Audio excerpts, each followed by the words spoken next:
नमस्कार।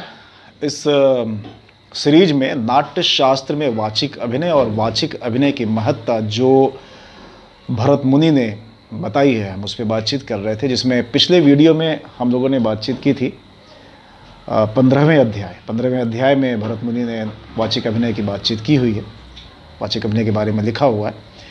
इसके दूसरे सूत्र पे हम लोगों ने चर्चा की थी, जिसमें हमें यह पता चला था कि वाचिक अभिनय कितना महत्वपूर्ण है एक अभिनेता के लिए, और यदि वाचिक अभिनय अभिनेता का शिथिल हो गया यानी कि कमज़ोर हो गया तो उसका पूरा जो अभिनय का प्रभाव है वही समाप्त हो जाता है पूरी तरीके से।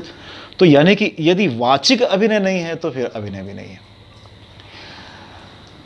तो आज हम इस वीडियो में चर्चा करेंगे अगले सूत्र के बारे में।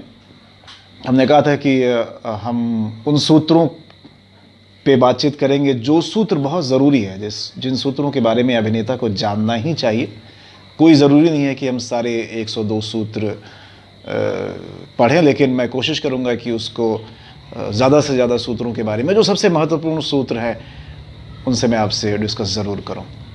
तो आज हम लोग 15वें अध्याय के इस वीडियो में हम पढ़ेंगे 15वें अध्याय का तीसरा सूत्र। ठीक है, अब आप देखिएगा तीसरे सूत्र में भरत मुनि जी ने क्या लिखा है। सूत्र पहले पढ़ता हूं। वांगमया नीह शास्त्राणि वांगनिष्ठानि तथैव च तस्माद्वाचः परम नास्ति वाग्धि सर्वस्य कारणम। अब देखिए कितनी बड़ी बात लिखी है उन्होंने कि इस जगत में यानी कि इस संसार में सभी शास्त्र, जितने भी शास्त्र हैं, जितने भी साहित्य हैं, जो कुछ भी लिखा गया है, जो कुछ भी, मतलब वो सब के सब शब्दाश्रित है। बिना शब्दों के साहित्य की कल्पना आप कैसे कर सकते हैं? तो शब्द कितना जरूरी है। तो शब्द ही है तो ही साहित्य है। अगर आप एक सेकंड के लिए सोचे कि शब्द ही नहीं है, मैं या आप मुझसे कोई बात कहना चाहते हैं, अगर आप मुझे इस वीडियो पर कोई कमेंट भी करना चाहेंगे तो आपको शब्दों की जरूरत पड़ेगी। यानी कि बिना शब्दों के कुछ भी नहीं है, और शब्द ही वाचिक अभिनय का मूल आधार है। तो देखिए उन्होंने कहा है कि इस जगत में सभी शास्त्र तथा वाङ्मय यानी कि साहित्य शब्दात्मक है, वो शब्दाश्रित है। ठीक है ना। वाणी से परे, वाणी से परे यानी कि आवाज, शब्द, वाणी, वाणी से परे कुछ भी नहीं है, और सभी का भाव, वस्तु, सभी का जो कारण है वो शब्द ही होता है।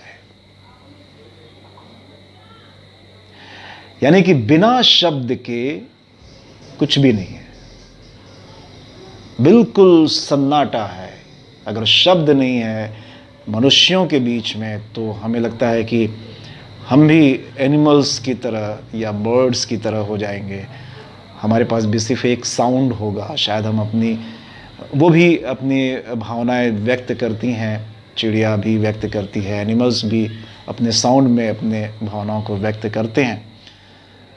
लेकिन कहीं ना कहीं मनुष्य शायद इसीलिए उन सब से ऊपर है क्योंकि उसके पास शब्द है, और उन शब्दों से ही हमारी पहचान अलग हो जाती है। तो आप देखिए कि जो वाचिक अभिनय की कितनी महत्ता है। आप किसी नाटक को, आप किसी भी राइटर के किसी एक नाटक को उठाइए। चलिए मैं अंधा युग को उठा लेता हूँ। अंधा युग की कल्पना बिना शब्दों के आप करें, आप कैसे बोलेंगे ये मेरा धनुष है, धनुष अश्वत्थामा का। अभिनेता अश्वत्थामा अगर अपने इमोशंस को, अपनी भावनाओं को आपसे कहने की, आपसे व्यक्त करने की कोशिश कर रहा है तो उसके पास एक शब्द है, ये मेरा धनुष है, धनुष अश्वत्थामा का, जिसकी प्रत्यंचा खुद द्रोण ने चढ़ाई थी।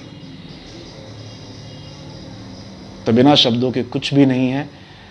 इसलिए हमें ये बात पता चलती है कि वाचिक अभिनय कितना महत्वपूर्ण है, और भरत मुनि जी ने कितनी सुंदर व्याख्या की है और कितनी बढ़िया से व्याख्या की। उन्होंने साफ बोल दिया, वाङ्मयानि हम शस्त्राणि वाग्निष्ठानि तथैव च तस्माद् वाचः परम नास्ति वाग्धि सर्वस्य कारण। मतलब शब्द ही दुनिया में जितनी भी चीजें हैं, भाव, वस्तु, शास्त्र, वेद, सब कुछ का कारण सिर्फ शब्द ही है।